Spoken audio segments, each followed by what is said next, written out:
সুস্থ নারী মানেই সুস্থ আগামী প্রজন্ম প্রতিপাদ্যকে সামনে নিয়ে ঢাকা বিশ্ববিদ্যালয়ে অনুষ্ঠিত হলো স্যানিটারি ন্যাপকিন বিতরণ ক্যাম্পেইন। বৃহস্পতিবার দুপুরে ঢাকা বিশ্ববিদ্যালয়ের শামসুন নাহার হল রুমে ন্যাপকিন বিতরণ ক্যাম্পেইন অনুষ্ঠিত হয়েছে।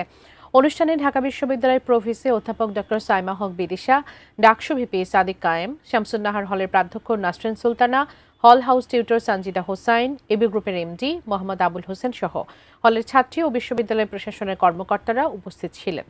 পরে ঢাকা বিশ্ববিদ্যালয় কেন্দ্রীয় ছাত্র সংসদের আয়োজনে এবি গ্রুপের সৌজন্যে শামসুন নাহার হলের ছাত্রীদের মধ্যে হাই কেয়ার বেবি ও ফিমেল হাইজেন প্রোডাক্টস ন্যাপকিন বিতরণ করা হয়। আমরা চাই যে আমাদের ছাত্রীরা ন্যাপকিন